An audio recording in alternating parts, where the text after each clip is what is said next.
Welcome back to The Legal Trans Woman, where we advocate from and for and with transgender and gender variant people across the world, and where, if it is ever possible, we work to bridge the divide between my community and those who don't understand us or are afraid of us.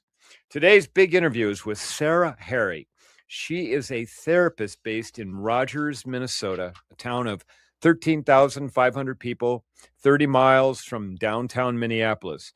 She's going to talk about working with transgender clients and their families, and she'll give you an idea about the kinds of tools, the things that therapists talk about with parents or caregivers who are unaccepting.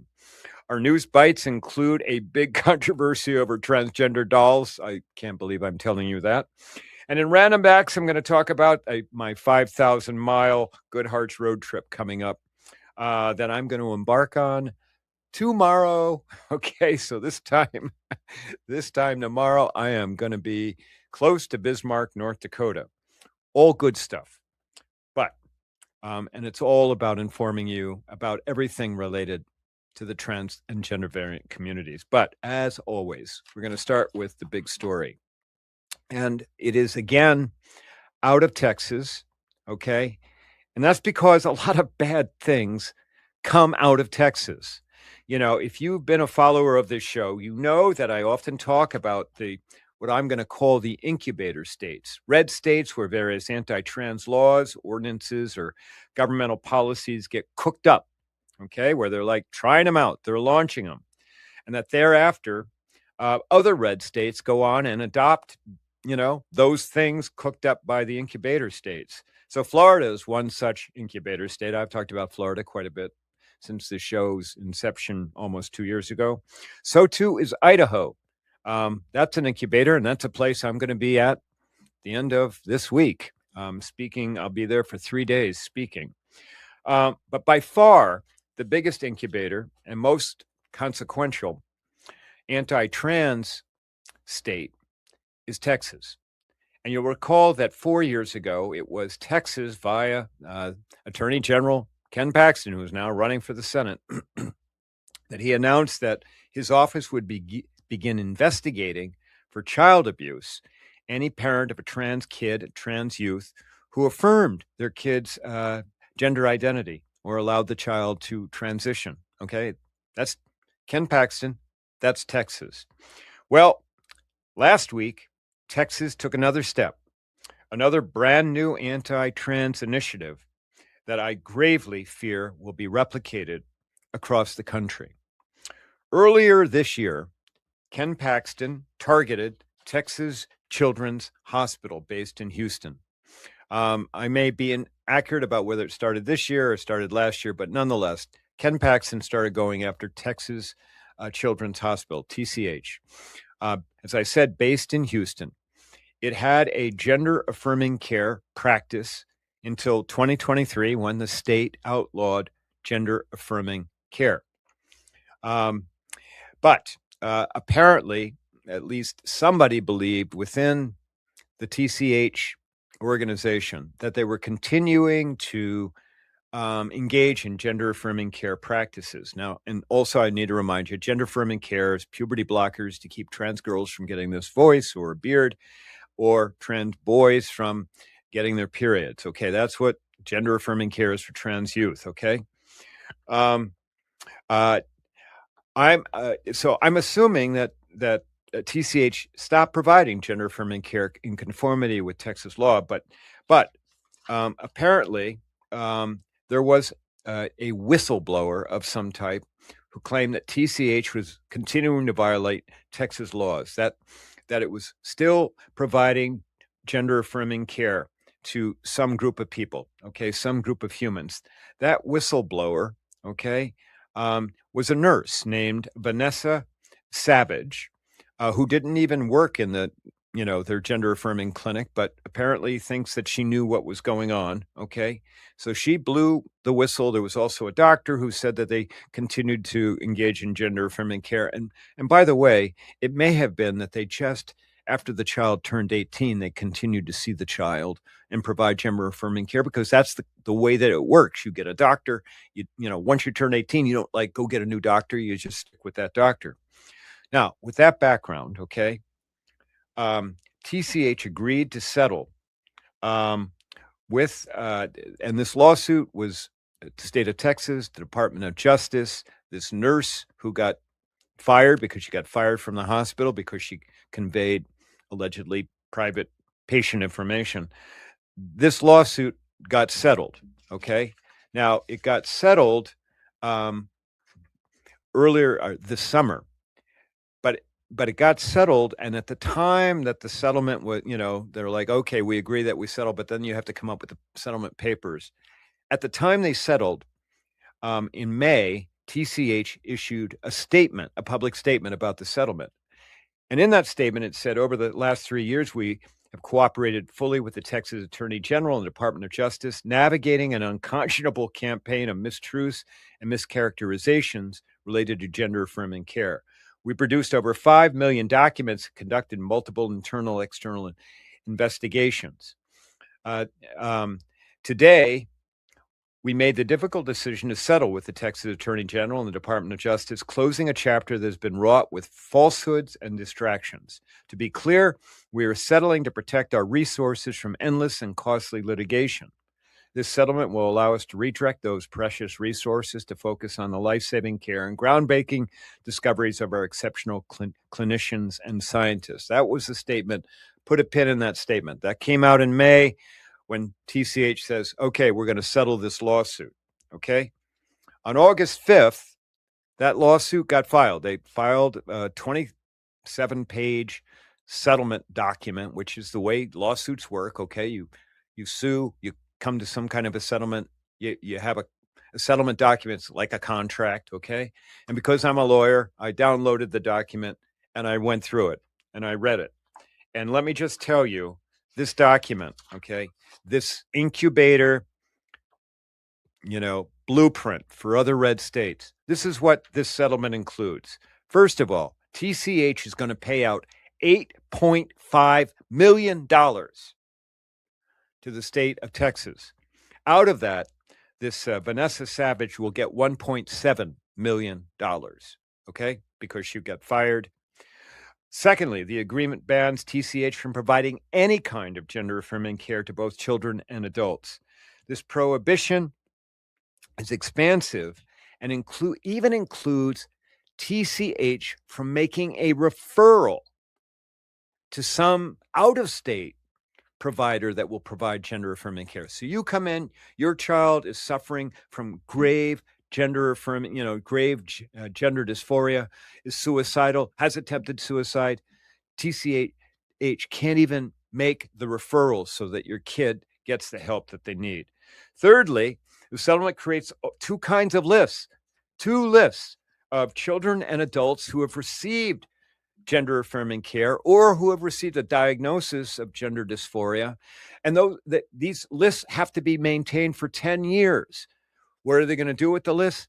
I don't know. But I would not want my name on a list of me having been treated at any place for, gender dysphoria. I would not want it. It's a breach of all kinds of privacy. Fourth, TCH has to create a detransition clinic. Okay, so they're ending their gender-affirming clinic. They're flipping it and creating a detransition clinic for anyone up to and including age 21. So that means, you got somebody who regrets, and there are regrets with everything, folks. Okay, but the regret rate for transitioning genders is incredibly, incredibly, incredibly small. But they're going to create this whole new unit with a clinical director for detransitioning. They're going to promote that on their website. They're ending the employment or the hospital privileges of several doctors who treated gender-affirming care patients. So the doctors are out. They've got to cooperate with the federal government and the state of Texas to go after drug companies, because now the next phase of this is to go after drug companies that manufacture, gender-affirming care drugs, okay? Go after them, because claiming that those those drug companies were allowing off-label. That means using their products for uses other than what they were prescribed for or advertised for. Um, and the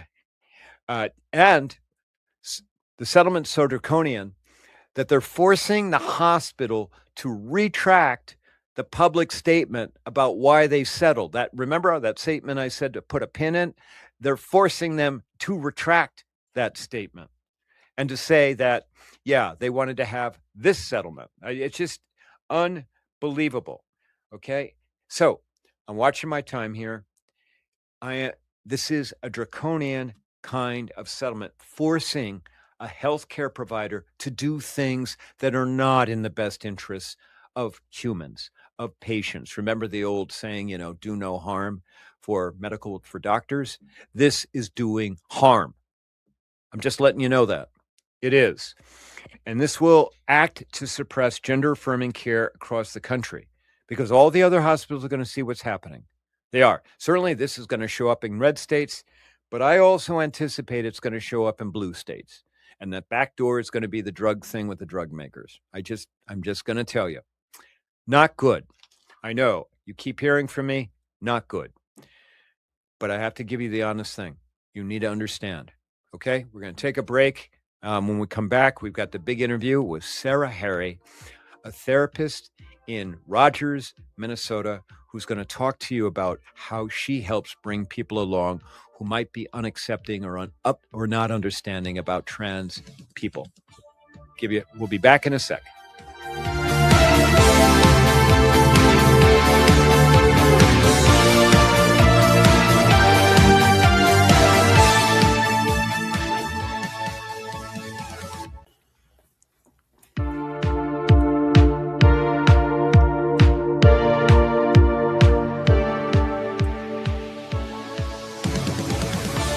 And we're back. Ellie Krug with the Illegal Trans Woman on AM 950 WCPT 820 in Chicago. And now is the time for the big interview. And I'm thrilled to have Sarah Harry with us. She is a licensed professional clinical counselor who has a practice in Rogers, Minnesota, which is located about 30 miles northwest of Minneapolis. It is in what we call Greater Minnesota. Sarah Harry, welcome to the Illegal Trans Woman. Thank you so much. I'm so excited to be here with you. I'm thrilled to have you here, and for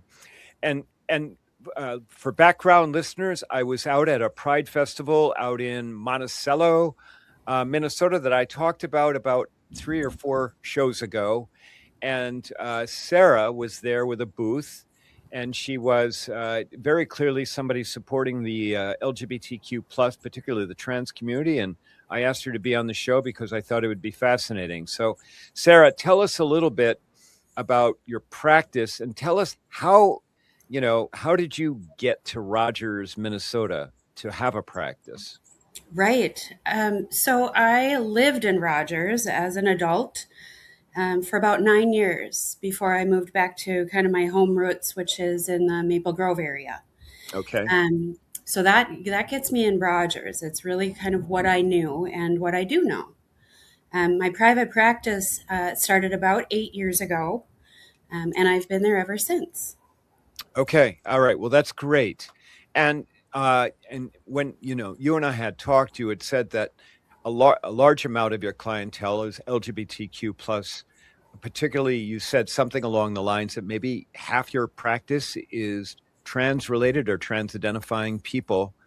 And tell me, what are you finding with your practice about trans folks out in Rogers? Because I have to keep saying out in Rogers because I consider it to be like out there. What are you finding with that practice, and how did that practice build up with so many trans identifying folks as clients? Absolutely. I think I'll answer that question first. So I am part of the community. I'm a bisexual, pansexual lady. I am cisgender. And I also have a kiddo. My youngest kiddo is trans. And my career somewhat unfolded as my child found out more about who they were. And so I'm a mom and a therapist. Um, Good as far combination. Good combination. right, thank you so much. Um, I think also I was taught, I was taught certain values by my mom, and throughout lifespan, I also created my own set of guiding values, and those are based in love. As we grow up, we get to make our own mind, our own decisions, and really being able to align with what my mom taught me um, has just solidified who I am as a human. And so I think I do attract clients who are certainly LGBTQIA plus up in this area. I'm one of the more rare providers, particularly because this is my specialty area of work. So folks are seeking me out for the kind of work that I'm doing with them. Well, all of that is wonderful. And I think love focused is incredibly important for everything. I mean, I want to certainly protect the privacy of your kiddo, but can I just ask how old your kiddo is right now? Yeah, I was thinking of that this morning when I was getting prepared for your show, and I was thinking about they just turned 22 years old, Okay. Oh, all and right. they came out to me when they were in their 12th year of life, and so I didn't realize it's been 10 years. Okay. Well, that's just great. I mean, I sat last night with the mom of a trans boy who came out when he was in third grade. So Mhm. he's a senior now, and so about the same, time period, and so to be able to have that longevity of having somebody in your life affirm you, love you for who you are, I think is just incredibly important. Um, Mhm. okay, so talk to me about what are you seeing with your trans clients, your gender variant clients who are coming to you. I'm going to guess the majority of them are from outside of the Twin Cities, Mhm. are living in greater Minnesota or the exurbs of Minnesota, or of the Twin Cities, excuse me. And I would assume that maybe they are having different experiences than what maybe trans or gender variant people are having in, the Twin Cities proper. Absolutely. I think that gender and sexuality make up parts of who we are. But when we're denied access to those parts in safe ways, absolutely. I'm working with clients who are experiencing unbelievable levels of depression, Okay. anxiety, gender dysphoria, body dysphoria. I see most of my clients in my office in person, but I also offer telehealth. So you're right, I am connecting with clients all around the state of Minnesota. Um, and I think because Rogers is not even a first ring suburb, that the need and the demand to help those clients navigate not only who are they in an environment where they have safe access to who they are, but also being very aware of all of the other symptoms and challenges, excuse me, that they're facing. Well, and so this is probably a pretty ignorant question, but I'll ask it the way I'm going to ask it. And I mean, is the intolerance and the rejection, do you think, greater out in the area where your clients are living? And if that's the case, I mean, how are they dealing with that? And how are they? I mean, what are the strategies that you're offering? To help them. Again, we want to make sure we're preserving all kinds of competences and all that stuff. Of course, absolutely. Uh, okay, so do I think that it's more challenging outside of a major city? I do. I just think about overall resourcing. You know, And is there resourcing? I believe that there can be, and there is some resourcing. What do you mean by resourcing? Could you? Well, over the last several years, I work fairly closely with several of the local school districts. Ah, We do some coordinating of care. I get many referrals from local school districts, primarily the different counseling offices or different administrative offices. Um, and I've noticed over the last many years that most of these folks are wanting and willing and hopeful, um, that they want to find the right place or the right therapist for some of the kiddos. And so, in that regard, there is some availability to resourcing. okay. So And the referral professionals have a level of care. They want to make sure that you, the students that are in their schools are getting to the right person. that's right. Okay, all right. Well, that's great. That's great to hear that the schools are more in tune, Mhm. and that they're not ignoring, queer kids or trans kids. Right. I mean, that's actually the first step, right? It's such a hopeful step, and my hope is that it continues to grow. There are major challenges. Of course, there are major challenges. Um, and some of that starts at home, right, with parents believing that children want, deserve, need, require mental health services. um, and that has been probably one of the larger challenges in working with kiddos whose families um, maybe are missing some understanding, or they might be missing pieces of education. And at times, I'm working with clients whose families just really are not willing to be understanding. Well, and I mean, have you faced situations where a student has been referred from one of the schools and the parent has refused to allow the student to see you? I have. Oh I man. I have also worked with some families where in the state of Minnesota, I do follow the law, and I do, of course, follow my ethics. My license number is 2559 from the BBHT.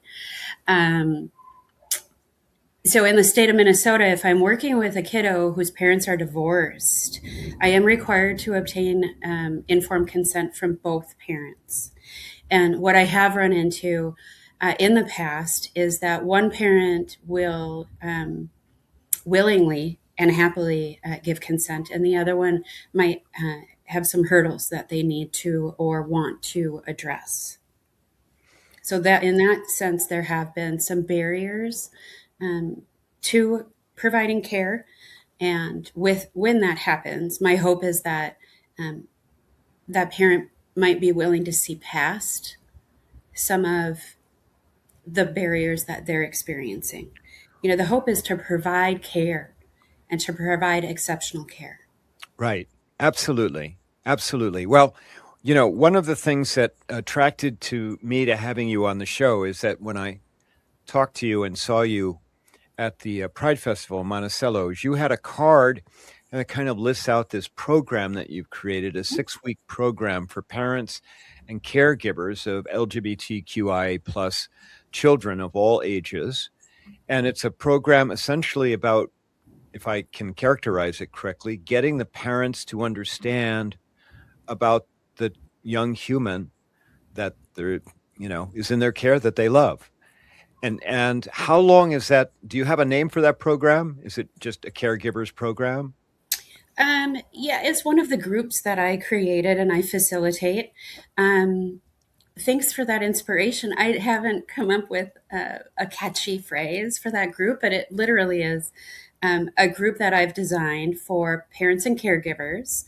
So it could be an auntie or a neighbor, even, not necessarily a biological parent. Right. And it's a 6-week long series that really provides support, education, and awareness about what our kids need and why. Yeah, I mean, the topics are, first week is you get basic some agreements about how it's going to go forward. The second week is about understanding about gender and sexuality, all of the letters, I assume, of the alphabet. Then you, on another week, offer some statistics, which I assume surprise a whole lot of people, particularly when they start hearing about, Generation Z, approximately 30% of Generation Z are identifying LGBTQ plus. And then you have a week where they talk about grief and Yeah. loss. Why is that something that would be part of this 6-week program, talking about grief or loss? I think it's such a major topic and it does need so much attention. Um, with grief and loss, it's not only losing the birth name you assigned your child. There's also the possibility for parents or caregivers to have 20 years of a dream that they had for their kiddo, and it might not really line up with who their kiddo is and the life and who their kiddo is going to be. Yeah, And it could be they had a child assigned, male at birth, and they had these great ideas that maybe this child would go on and do something that would be, kind of macho type of thing. And maybe the family has a military background and they'd go, I wanted my son to go into the Marines. And it turns out at age 12, this child says, I'm really not a boy, I'm really a girl. And right. then there's loss associated with that because now suddenly everything's been potentially wiped out for the parent, at least in terms of what dreams they had had for that child, right? That's right. Absolutely. And even when we talk about like Christmas ornaments and Christmas stockings, that's another level of grief and loss. So bringing together all of these grown-ups who are willing and open to learning and maybe deeper understanding, it also puts us together as peers. And when peers can sit with each other and learn with each other, it doesn't necessarily mean they're going to have huge shifts about their belief system, but they might feel like that grief is actually normal Right. and it's needed, it's necessary. Right. To open the door maybe to different future and understanding about the child. So how have your 6-week support groups gone with the caregivers and, the parents? I'm so proud of each and every parent and caregiver that has attended the group. I think about it as I'm a visual person, and one of the visualizations that connects with me with this group is almost like a tree through community. And with parents that I worked with in the group several years ago, um, their branches are now way up here and out here because they've shared their information. They've potentially shared their experience as their own human and about their kiddos. And so again, it's not a group that is designed to change perspective. I had a very conservative group member, and he would claim that as well. And our goal within that group, with that 6 weeks, was for him to become slightly more open. And in that 6 weeks, he arrived very closed. And at the end, as we were doing our checkout, he was able to claim that he became more open, a willingness to be open. Well, it's all incremental, of course. And so thank God and thank you for doing that work. I mean, it's just so important. I mean, I think it's phenomenal that you've got a program, a support group for caregivers in Greater Minnesota. I really do. It's just phenomenal. So one of the questions I often get, because I do a lot of speaking and people come up to me. I mean, there are far more trans and non-binary humans out there than anybody knows. I mean, I really believe that. But Mhm. the question I get from people is, what do you say to a parent who's unaccepting of the child? Refuse to. They're not going to come to your support group. They're, no, my son is a son. He's a boy. He's never going to be a girl. You know, this is ridiculous what this child says. It's just a phase. All of those things. I have a couple of things I think I shared with you that I say to people who are that way. But what strategies do you have for the parent, and maybe we've got an aunt or a brother or somebody who is listening who has that, person in their family. Okay. What are your strategies for that person who is unaccepting? Yeah, I mean, talk about challenging, right? I think we're hearing a little thunder in the background right now going on in your We neighborhood. are hearing a little bit of thunder. We desperately are in need of rain, and it just lets me know that we're also not alone. Okay. Very challenging. I've had parents stand over me in my office and literally scream at me. Sometimes the evidence-based research doesn't align with a value system of a family or of a parent. And so I can show the science, I can share the statistics. And in the end, it really does come down to the overall care of the kid. And Right. so when I'm working with a client who is self-harming, who is suicidal, Because hold on, I'm interrupting. We know the statistics for trans kids, non-binary kids for attempted suicides is 4.0, not 4. 4.0, the attempted rate for cisgender kids. Go on. Go ahead. correct. That's right. And those are some of the statistics that I do gently share in the group. But regardless of the therapeutic setting, it is really important that I am able to, one, have compassion for the parent and the caregiver. I need to find compassion. I need to care about how they feel and what they believe. Because I also need to be able to share what their children feel and how their children think and what they deserve and what they need. And when there is that split between the family and the child, I mean, there's 1,000 different things to try, of course, but really leaning into being able to understand this isn't what they thought, right? This isn't what the parents thought. And then how do I seek to support that while also teaching them reality? I'm going to assume, though, you've got some that will not accept reality, right? I do. I have. And I think I told you when I saw you at the Pride Festival, my response to the unaccepting parent is to remind them of a number, the number being 18. And because that's the age, and when the child is emancipated, the child can, in theory, go and do what they want and be who they want. And that how the parent treats that child for 5 or 6 or 7 years before they reach 18 very well could how that child treats them as an adult. Yes. And I find that sometimes when I say that, and that's pretty, bold, okay, but when I say it, sometimes I find that people like step back and perhaps, some wheels are moving. I think it's not only an access to relationship in the future, right? But it's also how do we support the child so they don't act on suicide? Oh, right. That goes without giving. Of course, without saying, for sure. And I think that at times parents and caregivers, again, I think the key word that I've heard many times today is hope, right? We've got to give them the information and the statistics and the work that I'm doing, and hope that at least they're willing to give their kiddo access to care and mental health services and gender affirming care.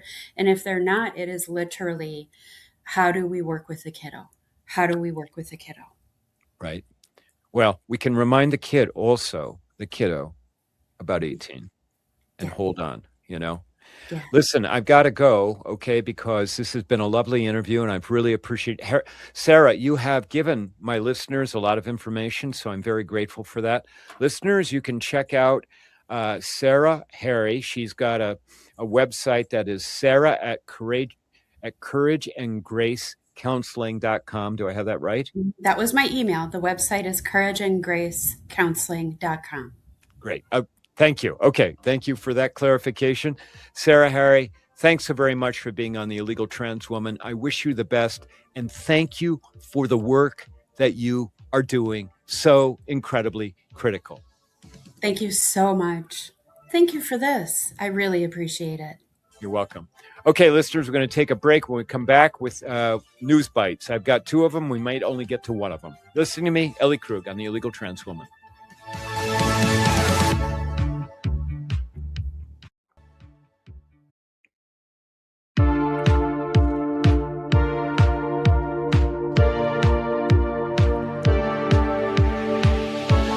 And we're back. Ellie Krug with the Illegal Trans Woman.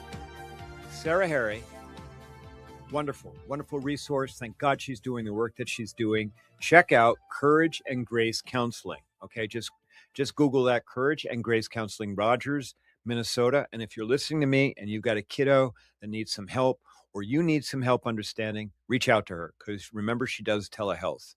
All right, news bites. We've got 2 of them. We'll see if we can get through both of them. News bite number 1. Transgender dolls, as reported by Fox News and the New York Post, 2 bastions of pro-trans folks, okay? The University of Minnesota, back here in good old Minnesota, University of Minnesota has a Sexual and Gender Health Institute. Well, that institute worked with a private company to come with a product called My Gender Dolls, which are paper-based dolls with interchangeable body parts and clothes, to help gender variant children communicate with their therapist, just like Sarah Harry, okay? And so, the idea apparently is to, because these kids may not be able to fully express things, use the dolls to help understand what they're thinking so the therapist can get a better idea. In concept, in idea, it sounds great. In practice, promoting this thing, and I don't know how word got it out, okay? But promoting, because a private company, the U of Minnesota developed it, but a private company is marketing this thing. I don't know how all that worked, okay? It is tone deaf for this to be out, because school districts across America right now, including my school district, are getting phone calls from parents saying, "What? I don't want that doll in my students' first grade classroom. What are you doing putting that doll?" Now, for the record, the state of Minnesota, our academic standards, no school is using these dolls, okay? There's not being used by any school district in Minnesota. As far as I know, they're not being used by any school district in the country. They're for therapists, for people working with kids, okay, who have gender, dysphoria, gender-related issues. Remember, children as young as 3 are saying, "Mommy, mommy, I'm not a boy, I'm really a girl." It's real, okay? And we need to have tools for those children to be able to get good therapy and for them to be healthy. But still, I don't know why this came out now, but God, you knew it.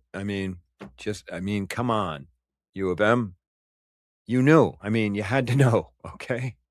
This is going to raise a ruckus. All right, news bite number 2. I'm going to give you a heads up about a story that may turn into a big story, at the start of a show in the future. As reported by S-Baum, B-A-U-M, with Aaron in the Morning, earlier in May, there were 2 transgender women attacked at a public park in Bossier, B-O-S-S-I-E-R, Parish, Louisiana. The women had been in a barbecue, with friends in the park, public park. There apparently are, a restroom that's part of the park. Well, the picnic was breaking up, and the 2 trans women, one of them is, I think they're partnered. One of them said, "I got to go use the restroom." And so the other one stood outside waiting for them. This happens in America, across America, millions of times of the day. The partner's standing outside a restroom waiting. Well, a crowd of 10 men and women approached the woman standing outside, the trans woman standing outside the restroom, started harassing her. Her partner came out of the restroom, started harassing her. The 10 formed a circle around them and then started beating them. Now, the women said they didn't fight back, and the beating was bad. It was so bad that one of the women had to go to the hospital and get stitches and hurt her back and all that kind of stuff by ambulance. All right. And the police came, and you would think that this would take care of it with the police. But the police charged the 2 women with disturbing this peace. The attackers, no charges. This thing's going to go to trial later this fall. I'll let you know. what's going to happen. I'll keep my eyes on it, but I wanted you to hear about this horrible incident. Not the kind of thing I have to read about or hear about before I take a trip to Idaho, but we'll see. All right, we're going to take a break, come back for Random Acts.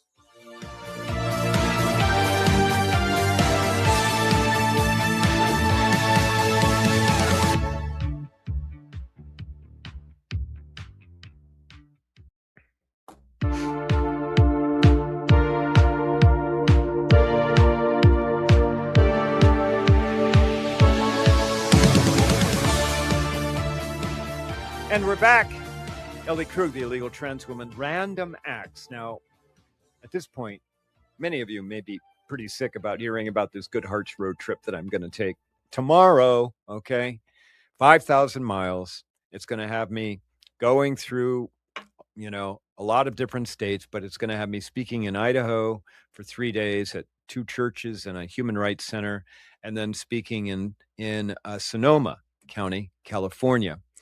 I am totally psyched about this trip. And I wrote about it in my newsletter, The Ripple, that came out this week. So if you want to read more about the trip, I mean, maybe you're sick of hearing about it, but if you want to read about it, well, just go to elliekrug.com and scroll down to the newsletters. You'll get some more information about the trip. And surprisingly, well, not so surprisingly, because my readers are incredibly supportive of my work.